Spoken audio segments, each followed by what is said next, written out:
أعوذ بالله من الشيطان الرجيم بسم الله الرحمن الرحيم نحمده ونصلي ونسلم على رسوله الكريم أما بعد.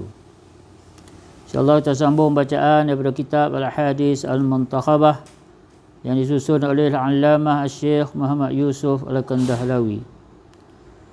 An Ubay ibn Ka'b radhiyallahu anhu qala Rasulullah sallallahu alaihi wasallam kaifa taqra'u fi shalah qala wa qara'tu alaihi ummul Qur'an qala Rasulullah sallallahu alaihi wasallam walladhi nafsi biyadihi ma anzalallahu fit Taurah wala fil Injil wala fil Zabur wala fil Qur'an mislaha wa innaha lis-sab'il masani rawahu Ahmad.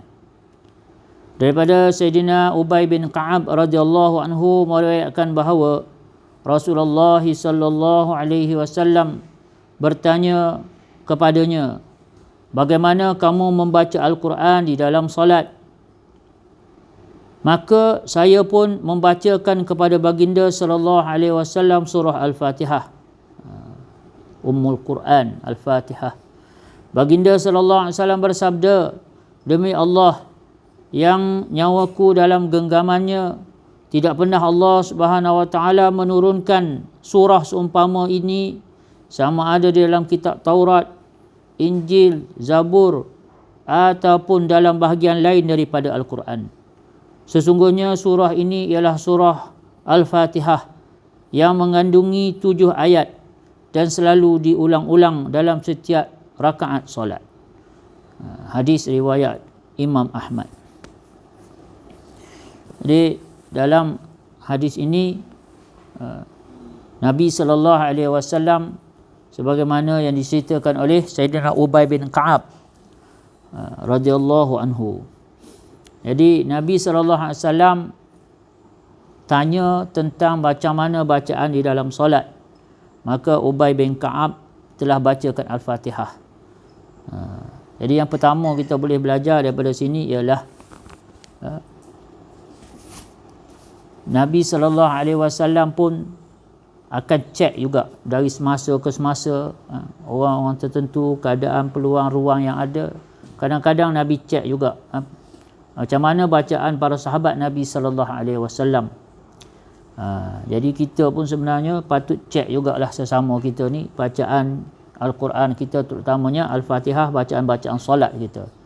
Jadi sebab itu ahli ulama minta untuk kita adakan majlis ta'lim di rumah, dan antara program dalam majlis ta'lim itu antaranya ialah halaqah Al-Quran, ataupun kalau kita mampu kita buat halaqah tajwid supaya kita dapat dengar satu sama lain dalam ahli keluarga kita.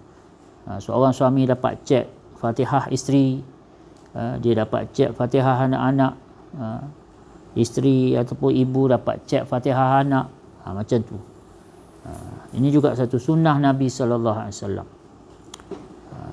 Dan kita dapat juga belajar daripada sini, kita ni kena baca dengan betul. Sebab itu Nabi sallallahu alaihi wasallam suruh sahabat baca. Dan di sini jelaslah betul sebab Ubay bin Ka'ab ni pun antara tokoh sahabat. Jadi dan seterusnya Nabi SAW telah berikan tentang kemuliaan kepentingan surah Al-Fatihah yang disebut sebagai Ummul Quran, induk Al-Quran. Dalam hadis ini Ubay bin Ka'ab dia menamakan surah ini, dia memanggil dengan nama Ummul Quran, induk Al-Quran. Nama Fatihah ni banyak. Dan salah satu nama Fatihah ni yang Nabi SAW sebut ni As-Sab'ul Mathani, 7 ayat yang diulang-ulang. Ada 2 nama Fatihah di dalam hadis ini. Sebenarnya banyak lagi nama Fatihah.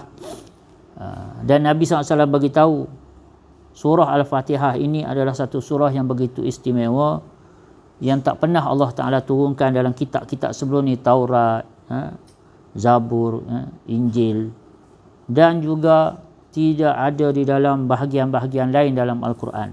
Betul lah. Kalau dalam Al-Quran ni, satu-satunya yang kita akan baca ulang-ulang dan wajib baca dalam setiap rakaat ialah surah Al-Fatihah.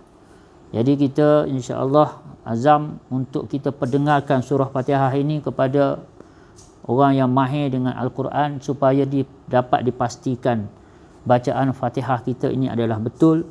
Sebagaimana Nabi cek bacaan Ubay bin Ka'ab, macam tu juga kita sepatutnya cari ahli ulama, cari imam-imam, cari guru Quran, at least untuk kita cek Fatihah kita, kerana ia adalah rukun qauli yang mesti betul bacaannya di dalam solat.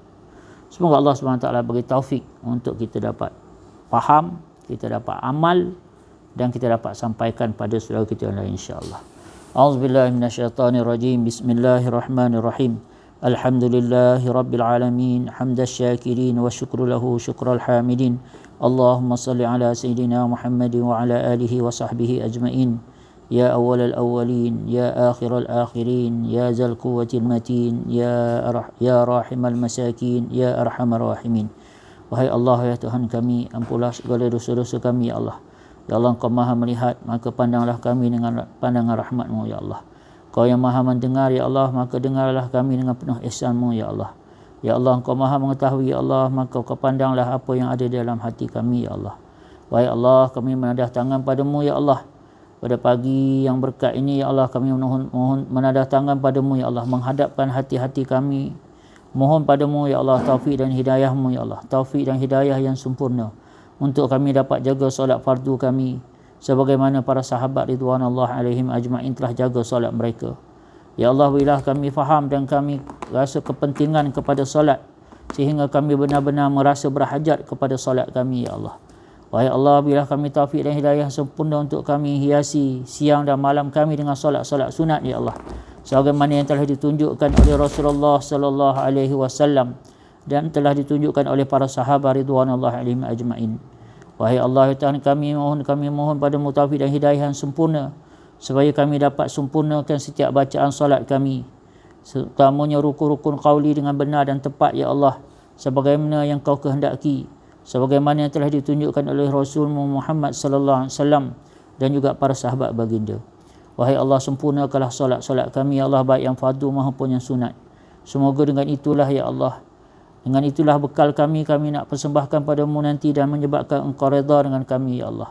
Menyebabkan Kau suka untuk ampunkan kami, menyebabkan Kau suka untuk masukkan dan tempatkan kami di kalangan hamba-hamba-Mu yang Kau redai, iaitu dalam syurga-Mu, ya Allah. Wahai Allah, jangan Kau hampakan permintaan kami, ya Allah, harapan kami ini, ya Allah. Ya Allah, tidak ada Tuhan melainkan Engkau. Engkaulah satu-satunya tempat bergantung dan harapan kami. Rabbana ja'alna muqimis salati wa min dhurriyyatina Rabbana taqabbal du'a. Rabbana ighfir lana wa liwalidina wa lil mu'minina yauma yaqumul hisab. Wa sallallahu ala sayyidina Muhammadin wa ala alihi wa sahbihi wasallam. Subhana rabbika rabbil izzati amma yasifun wa salamun alal mursalin walhamdulillah.